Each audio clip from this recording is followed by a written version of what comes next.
Amperes circuital law,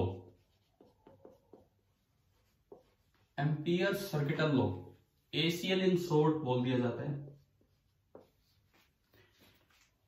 मतलब किसने दिया था ये लॉ, किसने दिया था पूरा लॉ, बताओ एक बार। एम्पियर सर्किटल लॉ किसने पूरा दिया था भाई, क्या है क्या नहीं है? अरे मेरा सवाल समझ में आ रहा है आपको? एम्पियर सर्किटल लॉ किसने दिया था बताओ, बोलो बोलो जल्दी बोलो, देखो कुछ भी जो दिमाग में आ रहा है। मैक्सवेल है। सुनिए, एम्पियर सर्किटल लॉ दरअसल स्टार्टिंग की थी एम्पियर ने, लेकिन उसमें कुछ कमियां थी, फिर उसमें मॉडिफिकेशन करके उसे ठीक किया था मैक्सवेल ने। परंतु ट्रेडिशनली जो नाम चला आ रहा है वो एम्पियर का ही चला आ रहा है, क्योंकि शुरुआत इसने की थी। असल में सही लॉ तो दिया था मैक्सवेल ने, परंतु ट्रेडिशनली नाम आज भी ACL ही चलता है। अच्छा, अभी हम पढ़ेंगे वो वाला लॉ जो एम्पियर ने दिया था, और मैक्सवेल ने जो मॉडिफिकेशन की थी वो एक कंडीशन लगा देंगे यहाँ पे भी क्या है क्या नहीं। और जो मैक्सवेल ने करेक्शन करके जो लॉ दिया वो आपका जब EM वेव वाला चैप्टर आएगा, EM वेव इस एनसीईआरटी पार्ट फर्स्ट का लास्ट चैप्टर है EM वेव्स, वहां जाके पढ़ेंगे कि भाई मैक्सवेल ने क्या मॉडिफिकेशन किया था इसमें। तो आज जब एम्पियर लॉ लिखेंगे एक छोटी सी बात लास्ट में ऐड कर देंगे। वैसे बहुत सी बुक्स में तो वो बात भी ऐड नहीं की जाती है, वो तो ये मानते हैं कि बस ठीक है यहाँ तो एम्पियर ही पढ़ने मैक्सवेल आ जाएगा, लेकिन अगर वो बात लिख देते हैं तो बिल्कुल करेक्ट हो जाता है कि भाई अगर ये चीज ना हो तो ये एम्पियर लॉ है, और अगर ये चीज हो तो फिर आगे मैक्सवेल का मॉडिफिकेशन है। पहले समझिए क्या था एम्पियर्स लॉ। सपोज इस बोर्ड के अंदर बाहर कुछ वायर्स आ रही है, करंट कैरिंग वायर्स। ये कोई बोर्ड, मैंने जैसे बोर्ड एक प्लेन है, इसके अंदर बाहर कुछ वायर्स आ रही है, किस तरह से, मे बी अंदर की तरफ जा रही करंट I1, एक अंदर की तरफ करंट है I2, एक बाहर की तरफ है करंट I3, एक अंदर की तरफ करंट है I4। कोई भी करंट कैरिंग वायर होती है वो अपने आसपास मैग्नेटिक फील्ड तो फैलाती है। तो अब मुझे किसी एक पर्टिकुलर लोकेशन, ये कोई पॉइंट है P, मुझे यहाँ फील्ड निकालना। देखो this law is very much similar to Gauss law of electrostatics, लगभग उस तरह का है। कूलम्ब्स लॉ से फील्ड हर जगह निकलता है या गॉस लॉ से हर जगह निकल जाता है? ये जो आप फील्ड निकालते हैं कूलम्ब्स लॉ से हर जगह निकलता है कि गॉस लॉ से हर जगह निकल जाते हैं? गॉस लॉ से फील्ड कैलकुलेट तभी हो पाता है जब उसमें सिमेट्री हो, अरेंजमेंट में सिमेट्री हो, नहीं तो ई इंटीग्रेशन से बाहर नहीं आता। जबकि कूलम्ब्स लॉ में आप कभी भी कैसे भी, अगर आप मैथमेटिकली स्ट्रांग हो तो निकाल सकते हो। ऐसे ही BSL एक ज्यादा जनरल रूल है, उससे ACL लगाओगे, लेकिन ACL से मैग्नेटिक फील्ड तभी निकलेगा जब कुछ सिमेट्री हो। पर पहले मैं आपको ACL बताऊं क्या है। जैसे गॉस थ्योरम कहती है कि भाई किसी P पॉइंट पे आपको इलेक्ट्रिक फील्ड निकालना है तो आप एक क्लोज सरफेस बनाओ जो P से पास हो। एम्पियर्स लॉ कहता है आप एक क्लोज्ड एम्पीरियन लूप बनाओ, लूप सरफेस नहीं, लूप जो P से पास हो, कोई भी लूप। ये मान लो मैंने एक लूप बना दिया, ठीक है, इसे मैं कहता हूं दिस इज अवर क्लोज्ड, जैसे वहां गॉसियन सरफेस होती थी, ऐसे यहां पे बोला जाता है Amperian loop, closed Amperian loop. इसकी एक सेंस ऑफ ट्रैवर्सिंग देनी है कि भाई किस तरह से आप घूम रहे हैं। आपका मन करे वैसे आप दे सकते हो। सपोज आपने ये दे दिया, इसका sense of traversing the loop, अपनी तरफ से आपको देना है, this is the sense of traversing the loop. ये आपने यहां पे बताया इस तरह से। अब देखो किसी P पॉइंट पे आपको फील्ड निकालना है, क्या फील्ड I1 I2 I3 की वजह से होगा, सबकी वजह से होगा? फील्ड केवल अंदर अंदर वालों की वजह से होगा, चारों की वजह से होगा जो P पे नेट फील्ड होगा? सुन रहे हो कि सो गए कहीं? अरे मैं पूछ रहा हूं P पॉइंट पे जो फील्ड होगा केवल इन अंदर वालों की वजह से होगा या चारों की वजह से होगा P पॉइंट पे फील्ड?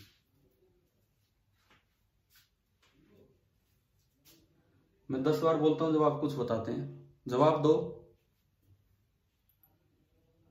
फिर से रिपीट करूं क्वेश्चन, यहाँ जो फील्ड है मैग्नेटिक फील्ड केवल इन तीनों की वजह से होगा या चारों की वजह से होगा? पी पे मैग्नेटिक फील्ड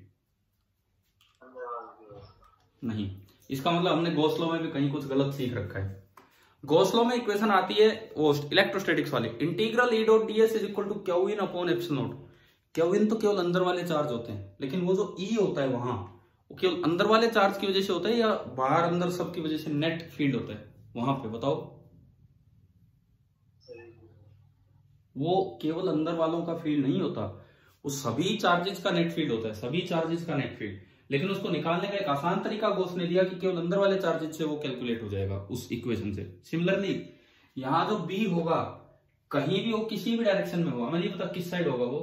देखो हमने बोर्ड के परपेंडिकुलर बनाई, हमने बीएसएल में सीख रखा है ये अंदर है तो बी इधर होगा, इसका भी इधर होगा, ये अंदर है इसका भी इधर होगा, ये बाहर है इसका भी इधर होगा, और ये अंदर है इसका भी इधर होगा। क्या ये समझ में आ रहा है मैं कैसे बना रहा हूं? अगर मैं यहाँ फील्ड दिखाऊं पी पॉइंट पे तो चार फील्ड बनेंगे। देखो I1 यूं अंगूठा अंदर की तरफ, हथेली पी की तरफ, तो इसके परपेंडिकुलर, ये तो बना B1।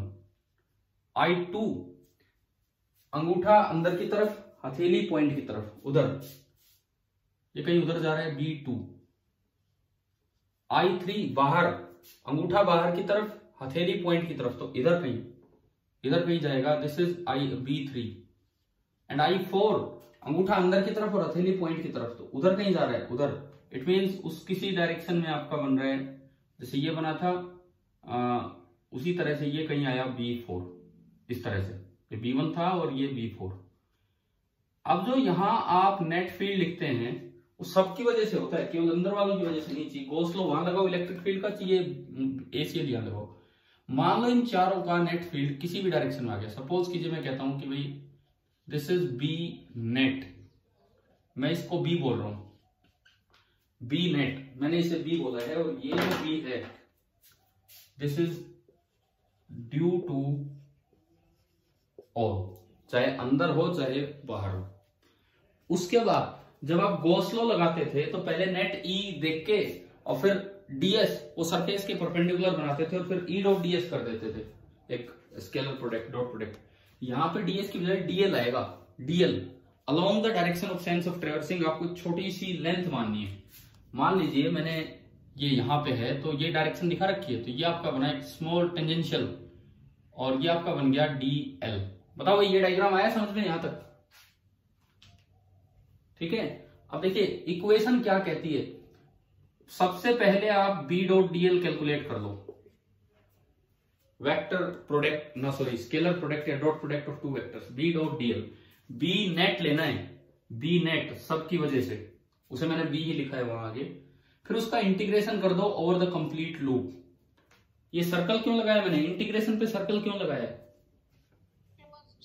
क्योंकि ये क्लोज लूप है। इंटीग्रेशन पे सर्कल लगाने का मतलब ये क्लोज लूप है। और अगर आप बंद लूप पे लाइन इंटीग्रल निकालते हो, इसे लाइन इंटीग्रल बोलते हैं। और line integral over a close loop is also known as circulation of B, this is also called circulation. देखो सरफेस इंटीग्रल का नाम होता है फ्लक्स, लाइन इंटीग्रल का नाम होता है सर्कुलेशन। भाई हमने फ्लक्स किसको नाम दिया है? Integral E dot dS, integral B dot dS, इनको हम बोलते हैं फ्लक्स। तो सरफेस इंटीग्रल को बोला जाता है फ्लक्स और लाइन इंटीग्रल को बोला जाता है सर्कुलेशन। तो गॉस लॉ क्या था बताइए एक बार, इंटीग्रल ई डॉट डीएस बराबर क्या था गॉस लॉ में? Integral E dot DS Gauss law में आगे क्या आता था? Q in upon epsilon, and epsilon को मैं लिख सकता हूं 1 बाई एप्सिलॉन, ये आता था गॉस लॉ में। 1 बाई एप्सिलॉन की जगह तो यहां आ जाएगा mu naught, 1 by epsilon not की जगह तो यहां आ जाएगा म्यू नॉट, और क्यू इन की जगह आ जाएगा आई इन, कि भाई इस लूप के अंदर से कितना करंट जा रहा है। अब उसमें विद साइन आपको रखना है, आपकी sense of traversing the loop पे डिपेंड करेगा I1 I2 I3 का साइन। आपका जो सेंस है वो यूं है घूमने का, तो अंदर वाली डायरेक्शन पॉजिटिव होगी। अगर आपने यूं बनाया होता तो आप बाहर वाली डायरेक्शन पॉजिटिव मानते हैं। तो फिलहाल बताओ नेट आई इनक्लोज कितना है, आई इन कितना है? बोलो सर, ये रिपीट कर दो, अभी अभी एंट्री मिली है। नाम बताओ आपका? नाम बताओ आपका? सर ये रिपीट कर दो, अभी अभी एंट्री मिली है। सर ये रिपीट कर दो, अभी अभी एंट्री मिली है। नाम बताओ आपका? नाम बताओ आपका? नाम बताओ आपका? नाम बताओ आपका? पीछा। और भी बच्चे अभी आए हैं क्या आपके साथ, और 2-4? भाई कुछ बच्चों को अभी एंट्री मिली है क्या, ये बताओ आप क्लास में देख लीजिए। चलो मैं रिपीट कर रहा हूं, इधर सुन लीजिए फटाफट। एम्पियर सर्किटल लॉ, ये हमने आज स्टार्ट किया। एम्पियर सर्किटल लॉ ये क्या है? बीएसएल की एक आसान फॉर्म है, जैसे कूलम्स लॉ की एक आसान फॉर्म गॉस लॉ है फील्ड निकालने के लिए। हम स्ट्रेट लाइन वायर का फील्ड, एनसीईआरटी का वो क्वेश्चन था एक्सरसाइज में, वो कूलम्स लॉ से भी निकालते हैं इंटीग्रेशन से, और गॉस लॉ की एप्लीकेशंस में भी वो निकाल रहे होते हैं। ऐसे ही हमने सोलेनोइड का फील्ड आपको निकलवाया, मैग्नेटिक फील्ड, सोलेनोइड का मैग्नेटिक फील्ड आपको निकलवाया, फाइनाइट का भी, और फिर स्पेशल केस लेके इनफाइनाइट का। तो इनफाइनाइट वाला डायरेक्ट आ जाएगा एम्पियर्स लॉ से। तो ये इस तरह का है। मैंने स्ट्रेट वायर सेगमेंट का फील्ड निकलवाया आपको θ1 θ2 की टर्म्स में, लेकिन उसमें एक इनफाइनाइट का भी निकलवाया, वो आया mu naught I upon 2πr। तो वो डायरेक्ट आएगा। जो इस तरह के इनफाइनाइट कंस्ट्रक्शंस होते हैं वो डायरेक्ट निकलते हैं इनसे, एसीएल से। ये एक लॉ है, लेकिन ये तभी ट्रू है जब बीएसएल सही है, बीएसएल पे डिपेंडेंट है। अब मैंने ये बताया, मैं पूरा रिपीट कर रहा हूं, ध्यान से देखिए 5 मिनट। ये जो एम्पियर है, इन्होंने इस लॉ की शुरुआत की थी। असल लॉ पूरा करके दिया था मैक्सवेल ने, परंतु लॉ का नाम मैक्सवेल सर्किटल लॉ नहीं है, ट्रेडिशनली इसका नाम चल रहा है एम्पियर सर्किटल लॉ। मैक्सवेल ने क्या मॉडिफिकेशन किया वो हम, ये वेव एक चैप्टर आएगा, फर्स्ट पार्ट एनसीईआरटी का लास्ट चैप्टर है, इलेक्ट्रोमैग्नेटिज्म का लास्ट चैप्टर, उसमें हम पढ़ रहे होंगे। तो अब एक बार देखो, शुरू से देखो भाई, सभी बच्चे ध्यान दो। यहां 4 वायर्स थी, I1 I2 I3 I4, I1 I2 I3 I4। I1 और I2 में करंट अंदर जा रहा है, I3 में बाहर आ रहा है, और I4 में भी अंदर जा रहा है। इस तरह का है। मैंने चारों perpendicular to the plane of board ले लिया इस तरह से, ताकि फील्ड की डायरेक्शन आपको कुछ समझ में आए। अब मुझे निकालना है पी पॉइंट पे फील्ड। पी पॉइंट पे फील्ड, ये कोई करंट कैरिंग वायर नहीं है, ये हमारी कंस्ट्रक्शन है, ये हमने अपनी तरफ से ज्योमेट्रिकली कंस्ट्रक्ट किया। यहाँ पे इसे बोलते हैं एम्पीरियन लूप। जैसे गॉसियन सरफेस हुआ करती थी, वो तो एक सरफेस थी, ये केवल एक लाइन है। एम्पीरियन लूप ये भी क्लोज है, वो गॉसियन सरफेस भी क्लोज होती थी। उसमें डीएस वेक्टर लिया जाता है सरफेस के परपेंडिकुलर और बाहर की तरफ। इसमें डीएल वेक्टर लिया जाता है टेंजेंट के अलोंग, और किधर पीछे आगे वो डिपेंड करेगा आपकी sense of revolving in the loop क्या है, sense of traversing in the loop क्या है, उसमें आप किधर घूम रहे हैं। वो आपने एरो ऐसे लगा दिया तो डीएल ऐसे बनेगा, एरो ऐसे लगा देते आप तो डीएल इधर बनता। क्लियर? उसके बाद आपको पी पॉइंट पे बी नेट चाहिए, मान लो बी है। पहले मैंने सिखाया कि वो बी सबकी वजह से होगा, ना कि अंदर अंदर वालों की वजह से, सबकी वजह से। I1 करंट अंदर, अंगूठा पॉइंट की तरफ, तो B1 हो गया उधर, ये वाला B1। I2 करंट अंदर, अंगूठा इधर, और ये गया B2। I3 करंट बाहर, ये तो ये आपका B3। एंड I4 करंट अंदर और P की तरफ, तो ये B4। इन चारों का रिजल्टेंट वेक्टर सम मान लीजिए B नेट आया, this is B due to all. तो हमें आया कि क्या है एसीएल, क्या है Ampere circuital law. Ampere circuital law है कि सर्कुलेशन क्या होता है, जैसे फ्लक्स का मतलब होता है सरफेस इंटीग्रल, ऐसे सर्कुलेशन का मतलब होता है लाइन इंटीग्रल। फ्लक्स होता है integral B dot dS, circulation होता है इंटीग्रल बी डॉट डीएल। और ये सर्कल लगाने का मतलब है कि पूरा क्लोज लूप है, कोई लिमिट नहीं लगानी हमें। दैट इज इक्वल टू, अब गॉस लॉ इलेक्ट्रोस्टैटिक्स वाला कहता है Q in upon epsilon not, तो 1/एप्सिलॉन नॉट की जगह पे आ जाता है म्यू नॉट परमिएबिलिटी, और क्यू इन की जगह आ जाता है आई इन। हाँ जी भाई, जो अभी आए थे क्या समझ में आया यहां तक, क्या बताया मैंने? ठीक है, अब सुनो, आगे सुनो। आई इन कैसे रखा जाता है? अगर ये गॉसियन सरफेस होती और मैं लिखता कि अंदर Q1 Q2 Q3, तो साइन के साथ रखते, यहां भी साइन के साथ रखना है। आपकी जो sense of traversing the loop है उसके अकॉर्डिंग आप राइट हैंड को कर्ल कीजिए।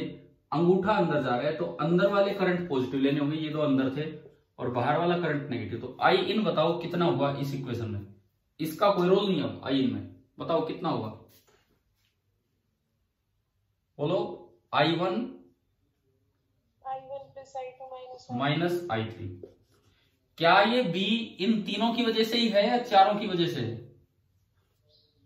3 की वजह से। 3 की वजह से? फिर क्या समझ में आया? मैं अभी क्या समझा रहा हूं आपको, क्या यूं बताओ कि इलेक्ट्रोस्टैटिक्स का गॉस लॉ क्लियर है क्या? इलेक्ट्रोस्टैटिक्स का गॉस लॉ ये कहता है कि भाई चाहे कोई चार्ज अंदर बैठा हो चाहे कोई चार्ज बाहर बैठा हो, उनकी वजह से जो नेट फील्ड बनेगा, मान लो ये नेट फील्ड है, इसका इंटीग्रल E डॉट ds, इसका integral E dot ds depends only on Q1। लेकिन ये जो ई होता है ये सबकी वजह से होता है, केवल अंदर वालों की वजह से नहीं। सिमिलरली यहां अगर आप बी लिखोगे तो ये सबकी वजह से है, इस इक्वेशन में जो बी है, बाहर हो चाहे अंदर हो, लेकिन इस इक्वेशन के अकॉर्डिंग जब ये कैलकुलेट होगा तो ये केवल अंदर वालों पे डिपेंड करेगा, I1 plus I2 minus I3। अभी बताओ समझ में आ गया ACL क्या है? हाँ भाई बताओ, ACL इक्वेशन क्लियर हो रही है किस तरह से लिखनी है? अभी अप्लाई करेंगे इसे, ठीक है। अब सुनो, ये जो मैक्सवेल वाली बात है, ज्यादातर बुक्स यहाँ पे इस चीज को करेक्ट करके नहीं बताती है, बस यूं सोचते हैं कि भाई बच्चा आगे पढ़ेगा तब उसे पता लग जाएगा कि ये लोग गलत है। असल में यूं लिखना गलत है। अगर आप ये करेक्शन करना चाहते हैं, अगर आप मतलब बिल्कुल प्रॉपर ढंग से लिखना चाहें तो लास्ट में एक चीज ऐड कर देनी चाहिए, provided the electric field inside the loop remains constant. ये सब ठीक है, ये सब ठीक है, लेकिन इसके साथ अगर हम ये लिख दें तो ज्यादा बेटर रहेगा, provided the electric field inside the loop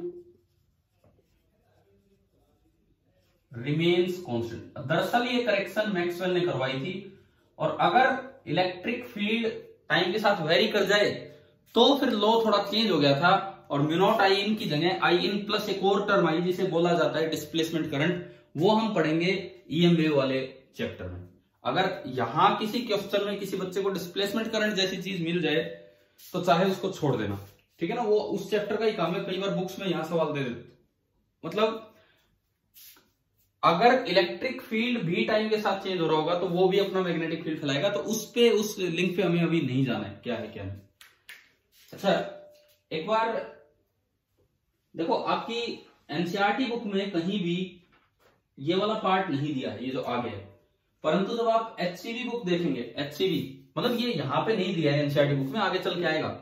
HC Verma page number 241, अभी खुली है मेरे पास ये बुक जहां से मैंने देख के ऐड भी किया है, पेज नंबर 241, वहां पे एम्पियर्स लॉ की स्टेटमेंट है, और उस स्टेटमेंट में आप देख सकते हैं, अगर आपके पास अब बुक हो तो ये एचसी वर्मा में लिखा हुआ है ये कंडीशन। कई बार बच्चे क्या सोचते हैं कि भाई कोई टाइपिंग मिस्टेक होगी, वो अगर यहां मैग्नेटिक फील्ड आना था। क्यों सोचते हैं सर? क्योंकि चैप्टर कौन से फील्ड पे चल रहा है, चैप्टर कौन से फील्ड पे चल रहे हैं? पूरा मैग्नेटिक फील्ड पे। तो उन्हें लगता है ये एचसी वर्मा में टाइपिंग मिस्टेक होगी, ये टाइपिंग मिस्टेक नहीं है। अगर इलेक्ट्रिक फील्ड टाइम के साथ चेंज हो जाए तो वो अपना मैग्नेटिक फील्ड फैला देगा, वो सब डिस्प्लेसमेंट करंट और ये सारी चीजें बाद में इंक्लूड होंगी। तो आप चाहें तो जहां भी कहीं भी अपनी स्टेटमेंट लिखें एम्पियर सर्किटल लॉ की, ये बात ऐड कर सकते हैं। एनसीईआरटी बुक में नहीं है ये बात वहां पे, तो आप चाहें तो अपनी कॉपी में और बुक में ऐड कर सकते हैं। और एचसीवी में कहां है मैंने आपको बता दिया कि ये पॉइंट कहां पे दिया गया है, ठीक है। अभी ये बताओ एसीएल क्या है, क्या ये समझ में आया यहां तक? क्लियर है कि नहीं? एसीएल की इक्वेशन क्या है, क्या मतलब है क्या नहीं है। अच्छा अब बात यह है कि एसीएल से बी कब निकलेगा। अगर आप एसीएल की मदद से बी निकालना चाहें तो बी कब निकलेगा। ये जैसे गॉस लॉ में हम सिमेट्री पढ़ते थे, बिल्कुल यहां हमें तीन बातें पता होनी चाहिए कि ये बी कब कैलकुलेट होगा। एक बार अपनी एनसीईआरटी बुक पेज नंबर 148 आप निकाल लो। अगर ये बुक्स वगैरह साथ रख लिया करो, पहले आप स्कूल में आते थे जब तो इतनी बुक होती नहीं थी अपने साथ, लेकिन अभी तो घर बैठे हो साथ में खुल ही सकती है किताब। पेज नंबर 148 देखो, एनसीईआरटी बुक पेज नंबर 148, मैं वहां से तीन बातें आपको समझाऊंगा। इंटीग्रल बी डॉट डीएल, ये हमारी इक्वेशन है म्यू नॉट इंटू आई इन। अब एक बात सुनो, ये एक क्लोज लूप है। कई बार क्या होगा, क्लोज लूप के तीन चार हिस्से हो जाएंगे। जैसे कोई भी क्लोज लूप है, इंटीग्रल बी डॉट डीएल, एक बार हम गए ए टू बी, ये क्लोज हट जाएगा। क्लोज को ओपन में ब्रेक कर दिया, एक बार ए टू बी, कोई लूप के एबीसी बोल दिया मैंने, एक बार बी टू सी एंड एक बार सी टू ए, सी टू ए, और ये आ गया म्यू नॉट इंटू आई इन। ये किसी भी क्लोज लूप एबीसीए पे लगाया, एबीसीए एबीसीए यूं घूम के। अब बी कैलकुलेट करना कब पॉसिबल है, यहाँ तीन कंडीशन दी है। आपने क्या ये बुक निकाल ली, पेज नंबर 148 खोला ही अभी? Yes, sir. देखो सबसे ऊपर ही तीन कंडीशन है। कि भाई कब बी कैलकुलेट करना पॉसिबल हो पाता है, जब बी इंटीग्रेशन से बाहर आए। तो ऐसा कब कब होगा, या तो B tangential to the loop हो और नॉन जीरो कांस्टेंट हो। भाई या तो ऐसा हो कि जहां भी आप देखें, देखो या तो कुछ एंगल दिखा रखा मैंने बी नेट और डीएल में, ऐसी अरेंजमेंट हो कि हर जगह बी नेट और डीएल सेम डायरेक्शन में हो, तो एंगल फिक्स हो गया। हर जगह बी नेट और डीएल सेम डायरेक्शन में होंगे तो एंगल फिक्स हो गया। कितना हो गया, 0 डिग्री। समझ गए हो। तो जब आप इसको खोलेंगे तो ये बनेगा integral B into dl into cos zero. Cos zero तो 1, थीटा वेरिएबल हटा, और बी एक नॉन जीरो कॉन्स्टेंट हो, तो बी कॉन्स्टेंट है तो इंटीग्रेशन से बाहर आ जाएगा, और इंटीग्रल डीएल होगा ए से बी की लंबाई। ये कह रहे हैं बी कब कब बाहर निकलेगा इस इक्वेशन से। क्या पहली बात आई समझ में आपको कि उस एबीसी लूप, जो भी आपका क्लोज लूप हो, उसमें या तो ऐसा पार्ट हो जिसमें बी और डीएल दोनों टेंजेंशियल, मतलब बी टेंजेंशियल हो तो बी और डीएल की डायरेक्शन सेम हो जाएगी, और उन दोनों के बीच का एंगल 0 होने से थीटा हट गया, और फिर बी एक कांस्टेंट हो तो वो इंटीग्रेशन से बाहर आ जाएगा। या फिर दूसरी कंडीशन दी है B is normal to the loop. कोई ऐसा पार्ट आ गया उस लूप में कि हर जगह बी और डीएल परपेंडिकुलर हो, तब तो समस्या ही नहीं रही उस पार्ट की। क्यों, अगर परपेंडिकुलर होंगे तो डॉट प्रोडक्ट कितना हो जाएगा, 0। ये भी हट लेना है, ये भी हट लेना है फिर यहां से।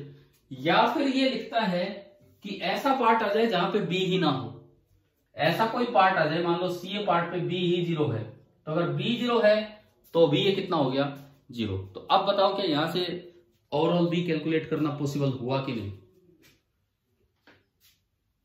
ठीक है, समझ में आ रहा है कि क्या है क्या नहीं है। कब कब हम बी निकाल सकते हैं, या तो इस तरह की अरेंजमेंट हो, या इस तरह की हो, या फिर इस तरह की हो, या फिर तीनों का कॉम्बिनेशन हो। और किसी केस में हम बी नहीं निकाल पाएंगे एसीएल से, फिर आपको वो एलिमेंट मान के और बीएसएल से जाना पड़ेगा। चलो भाई अब ये बताओ, एसीएल मैंने जस्ट अभी शुरुआत की है एसीएल की, कि क्या होता है एसीएल, क्या नहीं होता है। मान लो मैं आपके सामने एक डायग्राम बनाऊं और मैं केवल सर्कुलेशन ऑफ बी पूछूंगा आपसे, और कुछ नहीं, केवल और केवल सर्कुलेशन ऑफ बी। मैं बी कैलकुलेट नहीं करवा रहा, क्वेश्चन ही इस तरह से आ जाए। मान लो मैं 2-3 वायर्स बनाता हूं। सपोज एक ये करंट कैरिंग वायर है, इसमें करंट जा रहा है I1। एक हम नीचे की तरफ मान लेते हैं, इसमें करंट आ रहा है I2। एक स्ट्रेट वायर मैंने मानी I3। मैं क्वेश्चन की तरह ले रहा हूं, 3 बहुत हैं, चाहो तो एक और स्ट्रेट मान सकते हो, 4 I4, बहुत अर्थ हो। अब मैं कुछ लूप्स बनाऊंगा, कुछ लूप्स, और उनकी डायरेक्शन दूंगा। सपोज कीजिए ये पहला है, इस लूप को मैंने नाम दिया L1, और इस पे एक सर्कुलेशन की डायरेक्शन भी दे दी। दूसरा लूप मैंने ये मान लिया और इसकी डायरेक्शन ये दी, this is loop number 2 L2। तीसरा लूप मैंने ये मान लिया, this is loop number 3 L3। मतलब हमारा पर्पज ये है कि हम आपसे सर्कुलेशन ऑफ बी पूछना चाह रहे हैं। क्वेश्चन में ही यूं आ जाए कि find circulation of B over the loop L1, बताओ क्या आंसर होगा। Over the loop L1 circulation of B क्या होगा, बोलो भाई। क्वेश्चन आ गया समझ में। फाइंड, एक बार मैं सुन नहीं पाया, आप दोबारा बोलना। फाइंड सर्कुलेशन ऑफ बी में, अभी रुको आप, over first part L1, second part L2 and third part L3। हाँ जी, L1 पे बताओ क्या होगा सर्कुलेशन ऑफ बी, बोलो। जो अभी बोले थे सही बोल रहे थे शायद, आप बोलिए, बोलो। Mu naught into I1 minus I2, सही है। म्यू नॉट मत भूल जाना, कभी म्यू नॉट भूल जाए। ये यूं है तो I1 positive I2 negative. L2 पे बताओ क्या होगा सर्कुलेशन ऑफ बी। L2 पे म्यू नॉट इंटू, बोलिए, I1 minus I2 plus I4। समझ गए हो ना, जिस तरह से सेंस दी है, I1 minus I2 plus I4। और L3 पे सर्कुलेशन ऑफ बी, बोलो। L3 पे 0, तो इतना टाइम मतलब फटाफट बोला करो। आ गया ना समझ में कि सर्कुलेशन ऑफ बी लिखते कैसे हैं। ठीक है, अब मैं एप्लीकेशंस ऑफ एसीएल स्टार्ट करता हूं। एप्लीकेशंस ऑफ एसीएल, इसमें कुछ तो चीजें वो रिपीट होंगी जो पीछे बीएसएल से निकाल चुके हम, बट वो एसीएल से भी निकालनी आनी चाहिए, बिकॉज वो बोर्ड एग्जाम में भी वो डायरेक्ट प्रूफ पूछे जाते हैं एसीएल वाले। साथ में हमारी कुछ समझ भी डेवलप होगी भी किस तरह से बनाना है। तो अभी जो हम टॉपिक स्टार्ट कर रहे हैं, this is the applications of ACL. पहली एप्लीकेशन सुने, एक वायर सेगमेंट का फील्ड तो नहीं निकल सकता है एसीएल से, क्योंकि इसके लिए एक बड़ी सिमेट्री चाहिए तब जाके निकलते हैं। लेकिन अगर ये पूछा हो ना, B due to along straight current carrying wire, B due to along straight current carrying wire, ये निकल सकता है। कैसे समझिए अब इसको। सपोज ये एक लॉन्ग वायर है और इसमें करंट है आई, और मुझे इसकी वजह से किसी पी पॉइंट पे मैग्नेटिक फील्ड निकालना है, किसी भी पी पॉइंट पे, यहां मुझे मैग्नेटिक फील्ड निकालना है कि भाई कितना होगा, किधर होगा, वो सब देखना है। तो सबसे पहले आप एक एम्पीरियन लूप बनाओ। अब एम्पीरियन लूप बनाने में 3 बातों का ध्यान रखना है। जैसे गॉस लॉ में मैंने बताया था यार, गॉसियन सरफेस में 3 बातों का ध्यान रखना होता है। पहली बात, वो सरफेस पी पॉइंट से पास हो जहां फील्ड निकालना है। कुछ याद आ रहा है ऐसा? वो सरफेस पी पॉइंट से पास हो, गिवन चार्ज के अबाउट सिमेट्रिक हो और क्लोज हो। याद है कि नहीं है बताओ? ये 3 बातें इस तरह ही हम पढ़ा करते थे। हम बोलते थे कि सरफेस पी पॉइंट से पास हो, गिवन चार्ज के अबाउट सिमेट्रिक और क्लोज हो। ऐसी एम्पीरियन लूप में भी पहली कंडीशन है कि जिस पॉइंट पे फील्ड निकालना है वहां से पी पॉइंट से वो सरफेस पास हो, गिवन लाइन चार्ज के अबाउट सिमेट्रिकल हो, एंड तीसरी बात क्लोज हो। तो बताओ इसको देख के क्या दिमाग में आता है? कैसी एम्पीरियन लूप की शेप होगी? क्या बनाऊं कि पी से पास हो, इसके अबाउट सिमेट्रिकल और क्लोज हो? सिलेंड्रिकल कोई लूप नहीं होता, वो तो सरफेस होता है। अरे हमें लाइन बनानी है, सरफेस नहीं बनानी है। हाँ बताओ, तो कोई और बच्चा बोला था बाद में, क्या कह रहे हो? हाँ सर्कुलर। सर्कुलर बिल्कुल। देखो अगर मैं एक सर्कल बना दूं बिल्कुल इससे बराबर दूरी पे, क्या ये पी पॉइंट से पास हो रहा है? ठीक है, हो रहा है, बिल्कुल हो रहा है। गिवन चार्ज के अबाउट सिमेट्रिक है क्योंकि गिवन लाइन करंट के अबाउट, क्योंकि करंट उसके सेंटर से जा रही है, और क्लोज भी है। तो तीनों कंडीशन सेटिस्फाई होगी, तीनों की तीनों कंडीशन सेटिस्फाई होगी। तो अब देखिए यहाँ पी, अब एक हमें देना होता है डायरेक्शन ऑफ, क्या क्लोज कैसे? क्लोज। सर्कल तो हमेशा ही क्लोज होता है। अगर ये सेमी सर्कल होता ओपन होता, क्वार्टर सर्कल होता ओपन होता। Circle is always a close loop. Close surface नहीं है, क्लोज लूप है। क्लोज लूप का मतलब है कि जिसमें इनिशियल और फाइनल पॉइंट दोनों मिले हों। आगे ना बात समझ में? ठीक है, अब बताओ, अब आगे बढ़ता हूं मैं।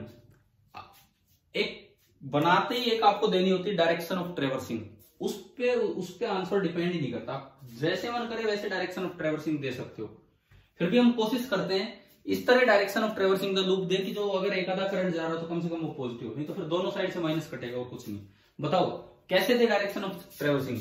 यूं इधर से पी की तरफ या पी से इधर की तरफ? पी की तरफ, हाँ, ताकि मेरा हाथ अगर यूं घूमे तो आई पॉजिटिव लिया जाए। तो भाई ये मैंने, दिस इज द, इसमें कोई करंट मत दिखा देना, ये केवल डायरेक्शन ऑफ लूप है कि आपने लूप पे क्या डायरेक्शन दी है, बस। अब देखो, अब हम बी लिखेंगे, डीएल लिखेंगे, इंटीग्रल बी डॉट डीएल लिखेंगे और फिर आगे बढ़ेंगे। बी, अब ये फायदा है, इनफाइनाइट लॉन्ग वायर लिया है आपने तो बड़ी सिमेट्रिक है, तो इसकी वजह से हम ये मान सकते हैं कि जो बी होगा वो अंदर की तरफ होगा। समझ गए हो ना? पी पॉइंट पे बी किधर होगा? करंट ऊपर है, करंट ऊपर, अंगूठा ऊपर किया, हथेली इधर, तो पी पॉइंट पे बी किधर होगा बताओ? अंदर की तरफ। और टेंजेंट अगर आप डालें इस लूप पे, तो इस लूप पे इसकी डायरेक्शन के अकॉर्डिंग टेंजेंट किधर होगी? इस जगह टेंजेंट किधर होगी, डीएल वेक्टर, ये लूप यूं जा रहा है, यूं जा रहा है, यूं, तो इस जगह डीएल किधर बनेगा, टेंजेंट किधर होगा भाई, बी खुद ही टेंजेंट के अलोंग है, तो डीएल भी तो इसी डायरेक्शन में होगा, समझ गए हो ना, समझ में आ रहा है क्या है। तो अभी हमने एनसीईआरटी से 3 बातें पढ़ी कि कब कब बी कैलकुलेट होगा, तो क्या वो पहली कंडीशन सेटिस्फाई होगी है कि नहीं इस लूप में, कि जो बी है वो डीएल के टेंजेंशियल हो, और हर जगह इस लूप का हर पॉइंट बराबर दूरी पे है, क्योंकि ये उसके सेंटर से जा रही है, तो इस लूप का हर पॉइंट बराबर दूरी पे है, आर हर जगह सेम है, तो आप ये मान सकते हैं कि बी का मैग्नीट्यूड भी हर जगह सेम होगा। चलिए अब मैं एसीएल लगाऊं, circulation of B over the loop is equal to mu naught into I in. हाँ जी, ये बढ़ाएं आप आगे, बी का मैग्नीट्यूड बी माना है, डीएल का मैग्नीट्यूड डीएल, और दोनों के बीच का एंगल है 0 डिग्री। आई इन बताओ कितना होगा, आई इन प्लस आई की माइनस आई, प्लस आई, तो यहां पे हो गया म्यू नॉट इंटू आई। अच्छा सुने, अगर आपने डायरेक्शन उल्टी मान ली होती, लूप की डायरेक्शन उल्टी मान ली होती, तो आई इन क्या रखना पड़ता, फिर आंसर सेम कैसे आता, एक केस में तो आई रखना पड़ रहा है, एक केस में आई माइनस आई रखना पड़ता, फिर आंसर सेम कैसे आता दोनों में।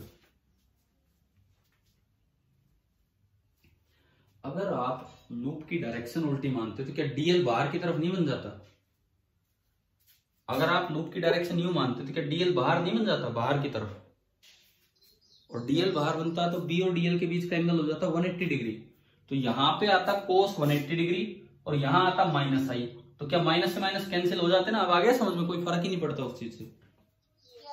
ठीक है, तो हम अपने तरफ से ही पहले ही मान लें कि जिसमें ये सब पॉजिटिव है।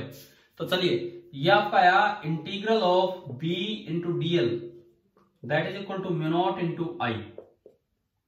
अब क्योंकि लूप का हर पॉइंट बड़ा सिमेट्रिक है, क्योंकि लाइन वायर उसके सेंटर से जा रही है लूप से, इसलिए हर जगह में बी का मैग्नीट्यूड एक नॉन जीरो कांस्टेंट मान सकता हूं। कांस्टेंट चीज इंटीग्रेशन से बाहर आएगी, integral DL mu naught into I. Integral DL बताओ इस लूप का कितना है, जिसका रेडियस आर है, 2 पाई आर, पूरी लंबाई, हाँ बिल्कुल सही। तो ये आपका हो गया b into 2 pi R is equal to mu naught into I, और यहां से b निकल के आया mu naught I upon 2 pi R. अब बताएं क्या लॉन्ग वायर का ये फॉर्मूला पढ़ रखा था हमने पहले, लेकिन वो बड़ा तरीका था निकालने का, उसमें पहले वायर सेगमेंट का निकलता है θ1 θ2, फिर उसमें वो इंटीग्रेशन से निकलता है, फिर जाके उसमें लिमिट को θ1 और θ2 को 90 90 रखते हैं, तब जाके आता है। यहां देखो 2 स्टेप में निकल के आ गया। क्या ये समझ में आया एसीएल क्या फायदा है, कैसे फायदा देता है हमें, हाँ भाई बताओ, एसीएल क्लियर हो गया सभी को, ठीक है। इसके बाद अब आप जो आपकी बुक है एनसीईआरटी पेज नंबर 149 पे एक सोल्ड एग्जांपल है 4.8, एक बार वो निकालो, वो हम स्टार्ट करते हैं। चलो आप कोई बात नहीं, वो एक एग्जांपल क्या, वो एक टॉपिक की तरह है, उनका डायग्राम थोड़ा सा कंफ्यूजिंग है, वो सर्कल ऐसा लग रहा है जैसे पेज के प्लेन में हो, जबकि उसके चारों तरफ है। आप उस क्वेश्चन को बाद में पढ़ना, उस क्वेश्चन को बाद में करना इस क्लास के बाद। अभी आज जो टाइम बचा है मैं आपको एसीएल की 2 और एप्लीकेशन करवा रहा हूं। एक तो hollow current carrying infinitely long cylindrical wire, और एक solid current carrying infinitely long cylindrical wire. हम 2 एप्लीकेशंस और देख रहे हैं, ये देखो आप।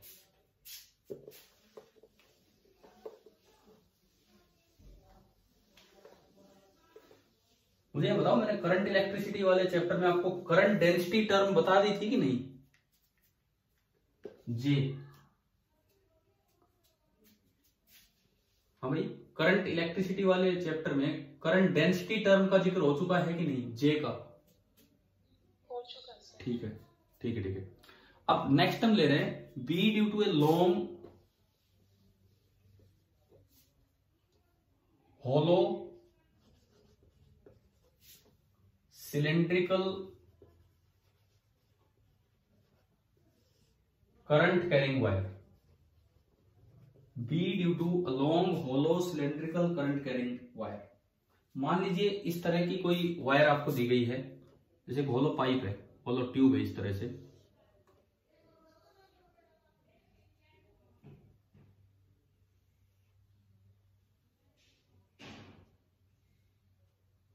ये कैपिटल आर है, ये इसका रेडियस है, ठीक है। और इसमें ना करंट फ्लो कर रहा है बाहर बाहर, बीच में तो कोई मैटर ही नहीं है, तो चार्ज जहां मास नहीं होता, आपको पता होगा जहां मास नहीं होता वहां तो चार्ज हो ही नहीं सकता है, तो इसका मतलब वहां तो चार्ज फ्लो ही नहीं हो सकता, तो करंट बनेगा ही नहीं। तो ये वायर वायर में ऐसे जा रहा है बाहर बाहर इसकी बाउंड्री पे, आई करंट मैंने माना। मुझे निकालना है कि इसके एक्सिस से आर डिस्टेंस दूर फील्ड क्या होगा। पहले तो मैं आपको रिजल्ट बताऊं, बड़े आसान है याद रखना, रिजल्ट सुनिए। अगर अंदर निकालना है तो 0, आपको सेल थ्योरम याद है, shell theorem, uniformly charge shell की इलेक्ट्रिक फील्ड की थ्योरम, वो क्या कहती है, अगर अंदर निकालना है यूनिफॉर्मली चार्ज है तो नेट फील्ड 0 होता है, और बाहर निकालना हो तो सारे चार्ज को समेट के कहां रख दो, सेंटर पे। बिल्कुल ऐसा ही ये फॉर्मूला है। अंदर निकालना है तो 0, net magnetic field is 0 for r less than r, लेकिन बाहर निकालना है तो आप सारी वायर को समेट के एक्सिस पे रख दो, सेंटर पे नहीं एक्सिस पे, सारा करंट समेट के। तो आई करंट अगर यूं जाएगा तो अभी थोड़ी देर पहले निकाला, लॉन्ग वायर का क्या होता है, mu naught I upon 2 pi small r, ठीक है। अभी प्रूव करेंगे, और ग्राफिकली अगर दिखाना हो, ग्राफिकली देखो मैं यहां छोटा सा ग्राफ दिखा देता हूं, शायद दिख जाए आपको, कि विद आर अगर ये बी आपको दिखाना हो ग्राफिकली, तो अंदर तो रहेगा 0, सरफेस तक कैपिटल आर तक तो रहेगा 0, सरफेस पे एकदम से mu naught I upon 2 pi r होगा, सरफेस पे होगा mu naught I upon 2 pi capital R, and उसके बाद ये इनवर्सली प्रोपोर्शनल टू आर होगा और डिक्रीज करता चलेगा। चलो ये बताओ, रिजल्ट और ग्राफ आ गया समझ में, रिजल्ट और ग्राफ ये लगभग वैसा है जैसे मैंने बताया होलो चार्ज सेल जो होता था यूनिफॉर्मली चार्ज, उसके जैसा रिजल्ट है इलेक्ट्रिक फील्ड में बात हो। अब देखो प्रूव करने के लिए आपने क्या किया, एक क्वेश्चन सरफेस बनाई, पी से पास हो, सिमेट्रिकल हो, वो सारी बातें इसमें लगा दी, एक सर्कुलेशन की डायरेक्शन दे दी जिस तरह करंट है उसके अकॉर्डिंग। यहां अगर बी देखोगे तो वही टेंजेंशियल, क्योंकि करंट ऊपर जा रहा है उसकी तरफ अंगूठा किया। डीएल देखोगे तो वो भी टेंजेंशियल है, बी और डीएल सेम डायरेक्शन में है, तो आप बताओ, ये इक्वेशन मैंने लगाई, integral B dot DL is equal to mu naught into I in. हाँ भाई, इंटीग्रल बी डॉट डीएल कितना अभी निकाला था इस केस में, इस तरह के केस में कितना होगा, अभी अभी कैलकुलेट किया था, बताओ कितना होगा, b इंटू 2 पाई आर, बस ये है। और म्यू नॉट इस ग्रीन वाले एम्पीरियन लूप के अंदर से कितना करंट जा रहा है, पूरा आई है, दिख रहा है ना, पूरा आई इसके बीचों बीच ही निकल रहा है, और जिस तरह की डायरेक्शन आपने ट्रेवर्सिंग की थी उसके अकॉर्डिंग आई पॉजिटिव, तो म्यू नॉट इंटू आई। तो आप बताओ बाहर वाले पॉइंट का फॉर्मूला डेराइव हो गया कि नहीं, mu naught I upon 2 pi r. हाँ जी, बाहर वाला हो गया फॉर्मूला डेराइव, ठीक है। जब अंदर करोगे अंदर वाले पॉइंट पे, तो फिर ऐसे ही बनेगा, स्मॉल आर डिस्टेंस दूर अंदर लेना होगा, सेम वही डायग्राम, बी डीएल सब कुछ सेम।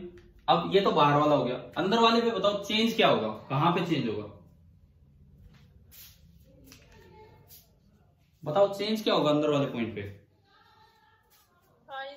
आई जीरो, क्योंकि सारा का सारा करंट तो इसके बाहर बाहर रह गया, इस लूप में से तो कोई करंट है ही नहीं, तो आई इन जब रखोगे, आई इन, तो वो आपका 0 हो जाएगा, और ये 0 होने से ये पूरा ही 0 आ गया। तो बताओ ये फटाफट ये डेरिवेशंस आए कि नहीं आए समझ में एसीएल से, ठीक है। अब देखो वहां पे इलेक्ट्रोस्टैटिक्स में 2 टॉपिक हुआ करते थे, एक बार होलो उसमें ऐसा था, और एक बार सॉलिड। अगर आपको सॉलिड का डायग्राम याद हो, अंदर तो होता था स्ट्रेट लाइन, याद है ग्राफ, और फिर बाहर वो inversely proportional to r square होता था।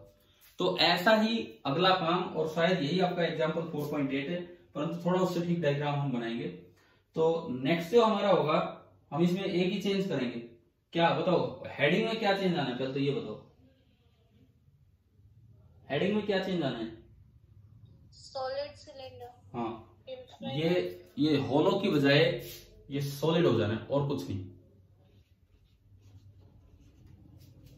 रिजल्ट में बाहर कोई चेंज नहीं आएगा, बाहर जैसे जैसे एक सॉलिड चार्ज स्फीयर होता था और आप बाहर का ही फील्ड लिखते थे तो फिर भी सारे चार्ज को समेट के सेंटर पे ही रखते थे, तो यहां भी बाहर वाला रिजल्ट यही रहेगा μ0I/2πr। लेकिन जो अंदर वाला रिजल्ट है, अंदर वाला रिजल्ट ये इक्वल टू 0 ना होकर डायरेक्टली प्रोपोर्शनल टू r हो जाएगा, और अंदर जो b होगा that will be equal to μ0I/2πr² into small r। ये फॉर्मूला है। अंदर एक्सिस से किसी भी r डिस्टेंस दूर आप देखेंगे तो μ0I/2πr² इंटू स्मॉल r। क्या आपने सॉलिड चार्ज स्फीयर का ये फॉर्मूला पढ़े, k/r³ इंटू स्मॉल r। अंदर वाले पॉइंट्स पे electric field k/R³ into small r, और बाहर वालों पे k/स्मॉल r का स्क्वायर। ऐसे ही बाहर वालों पे तो होगा μ0I/2πr, अंदर वालों पे μ0I/2πr² और इंटू स्मॉल r। ग्राफ में ये चेंज आ जाएगा कि अंदर directly proportional straight line and बाहर फिर ये कर्व जाएगा। पहली बात, क्या ये फॉर्मूले आ रहे हैं समझ में? हाँ भाई, फॉर्मूले आ रहे हैं क्या समझ में? क्या है, किस तरह याद करने हैं? ठीक है। डेरिवेशन, बाहर वाले प्रूफ में कोई चेंज नहीं। ये मैं थोड़ा जल्दी जल्दी कर रहा हूं क्योंकि आसान सा काम है, बता सकते हैं बोर्ड पेपर में तो प्रूफ आ सकते हैं इन चीजों के। बाहर ये बनाया, आई बताओ कितना होगा बाहर, जो बाहर वाला लूप है उसके अंदर से, चाहे इस बार करंट पूरे में बटा हो, चाहे इस बार करंट पूरे में बटा हो, लेकिन इसके लिए तो अंदर ही है ना सारा का सारा करंट, तो यानी कि μ0I की जगह आई आ जाएगा।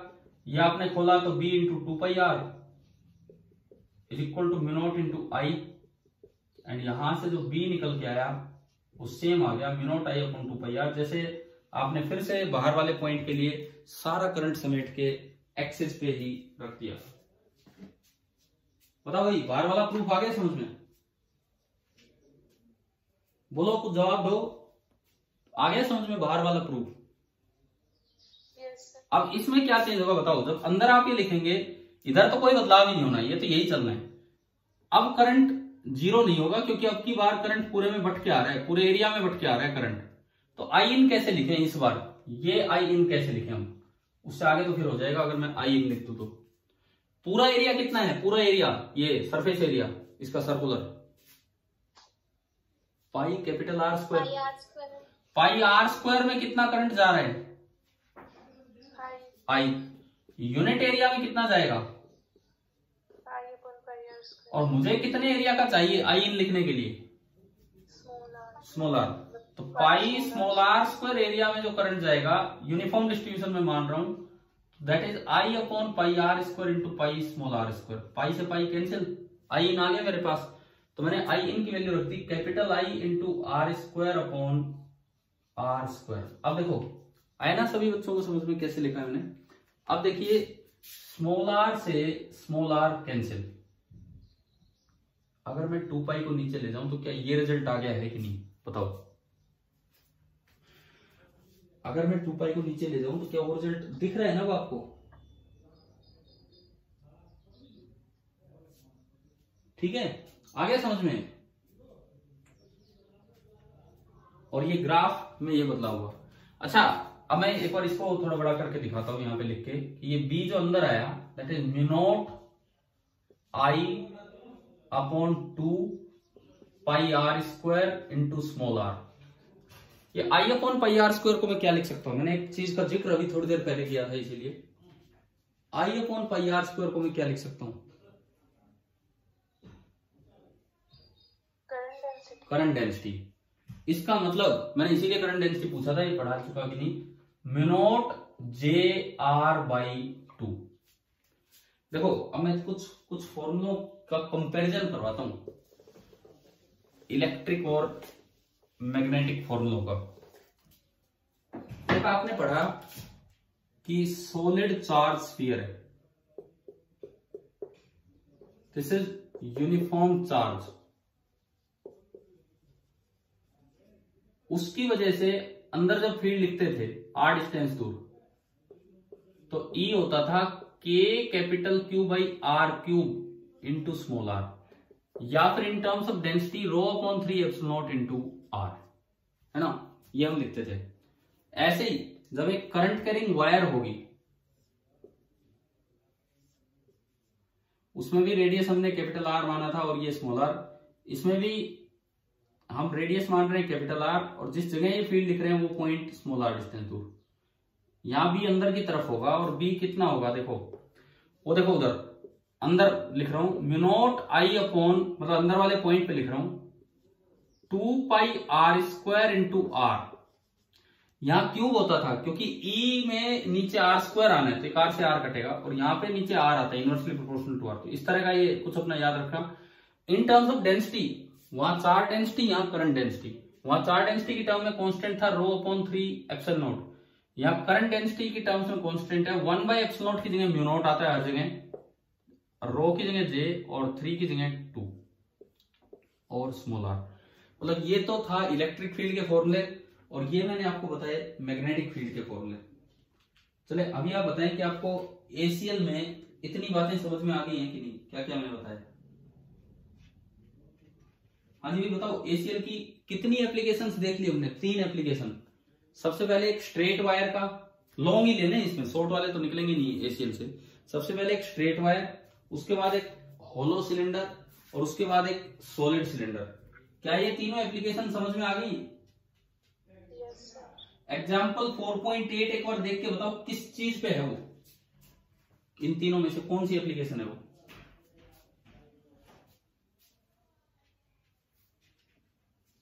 इन तीनों में से कौन सी एप्लीकेशन है वो? थर्ड वाली, ठीक है, थर्ड वाली एप्लीकेशन है। और ये आप देख सकते हो, बस इनका डायग्राम थोड़ा कंफ्यूजिंग लगता है। वो जो सर्कल ये बनाते हैं एम्पीरियन लूप, वो बनता तो है उसके चारों तरफ। इस बुक में डायग्राम से ऐसा लग रहा है जैसे बोर्ड के प्लेन, इसमें पेज के प्लेन नहीं बना दियो, ऐसा नहीं, हो चारों तरफ है। और अगले पेज पे आप ग्राफ भी वेरीफाई कर सकते हो कि ये ग्राफ क्या है। हम ये क्लियर हो गया यहां तक? ठीक है, अब सुने, इससे अगली 2 एप्लीकेशंस के नाम क्या दिए हुए इन्होंने? इससे अगली 2 एप्लीकेशंस के नाम नीचे देखो, ग्राफ के नीचे, सोलेनॉइड एंड टोरॉइड। सोलेनॉइड हम कर चुके बीएसएल से और उसमें mu naught NI formula long के लिए निकाल चुके इनफाइनाइट के लिए। वो एक बार दोबारा केवल लॉन्ग का निकलना है। एक तो वो एप्लीकेशन, मैं कल का काम बता रहा हूं हम क्या करेंगे। एक तो वो एप्लीकेशन, टोरॉइड सोलेनॉइड जैसी एक चीज है लेकिन थोड़ा उसमें कोर सर्कुलर होगी, वो पढ़ेंगे, वो एसीएल से निकालेंगे।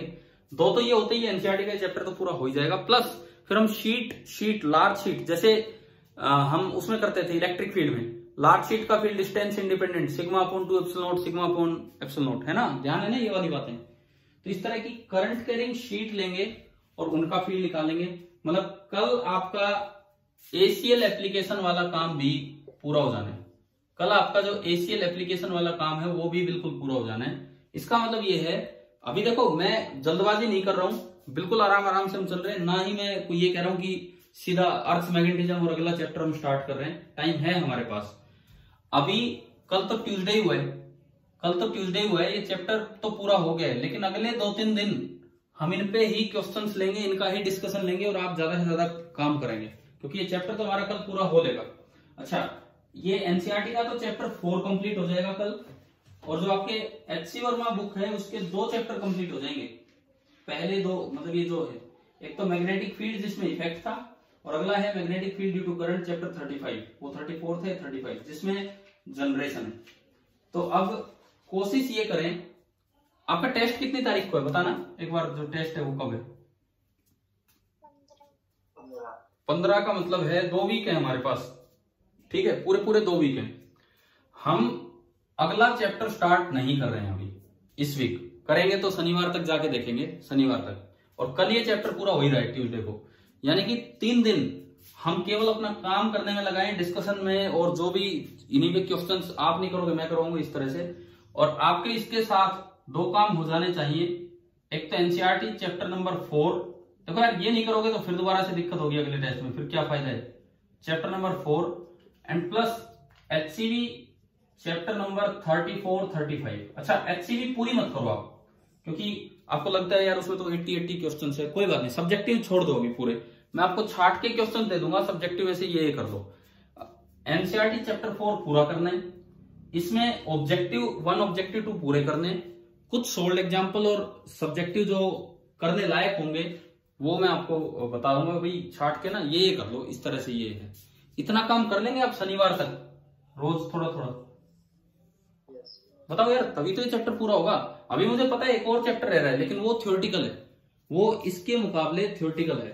हम शनिवार या रविवार से इस संडे को मैं कुछ आपको वीडियो लेक्चर्स दूंगा। इस संडे को वो वीडियो लेक्चर्स जो मैंने 10th के लिए रिकॉर्ड किए, लेकिन बिल्कुल सेम है अर्थमैग्नेटिज्म, बिल्कुल सेम।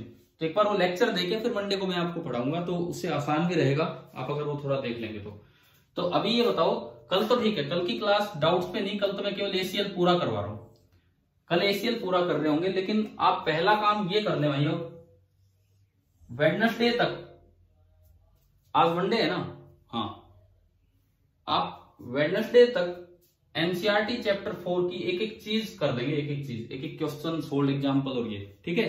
और फिर थर्सडे फ्राइडे हम लगा रहे होंगे एचसीबी में, और फिर शनिवार से आगे पढ़ना स्टार्ट कर होंगे। चलो क्लियर हुई। आज की क्लास में एसीएल स्टार्ट किया। एसीएल आसान है बीएसएल से, समझ में आया कि नहीं आया एसीएल यहां तक? ठीक है, इससे आगे हम कल पढ़ते हैं। ठीक है, मैं छोड़ रहा हूं आपकी क्लास। Thank you.